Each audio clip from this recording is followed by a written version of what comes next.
करण श्रावणी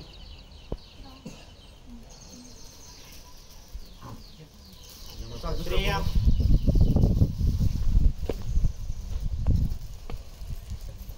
अनुष्का मोळे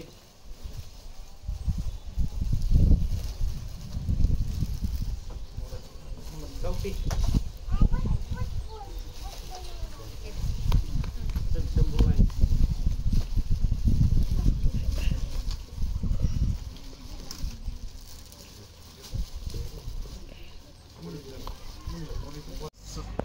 दरवर्षी समग्र शिक्षा योजनेअंतर्गत पहिली ते चौथी विद्यार्थ्यांना मोफत गणवेश वाटप करण्याचं शासनाचं धोरण होतं. मात्र सन 2024-25मध्ये एक राज्य एक गणवेश या योजनेअंतर्गत शासनानं वरिष्ठ स्तरावरून बचत गटामार्फत गणवेश शिवून वाटप करण्याचं धोरण अवलंबलं आणि बऱ्याच वेळा जर आपण पाहिलं त्या ठिकाणी तर 15 ऑगस्ट रोजी गणवेश वेळेवर न मिळाल्यामुळे विद्यार्थ्यांना 15 ऑगस्ट गणवेशाविना साजरा करावा लागला.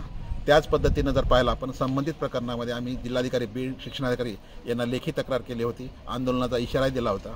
त्यानंतर 26 जानेवारी तरी कमीत कमी गणवेशात साजरा करण्यात येईल का हा प्रश्न पडला होता. तत्पूर्वीच आज या ठिकाणी पाहिलं आपण तर शिक्षणाधिकारी भगवान फुलारी यांनी गट शिक्षण अधिकारी यांना 1.5 कोटी रुपयांचं COच्या मान्यतेनुसार निधीसाठी वाटप करण्यात येऊन आज लिंबा गणेश प्राथमिक शाळेमध्ये गणवेशाचं वाटप करण्यात आलेलं आहे. दुसरी महत्त्वाची गोष्ट म्हणजे की आम्ही शासनाला मागणी केली होती की वर्ण स्तरावरनं गणवेशाचं शिलाई करण्यात आल्यामुळे एकाच वर्गातील विद्यार्थ्यांना एकाच मापाचे ड्रेस होते. त्यामुळे काहींना ढगळ काहींना अपुरे असे ड्रेस होते. त्यामुळे गणवेश मिळूनही विद्यार्थी ते गणवेश घालत नव्हते.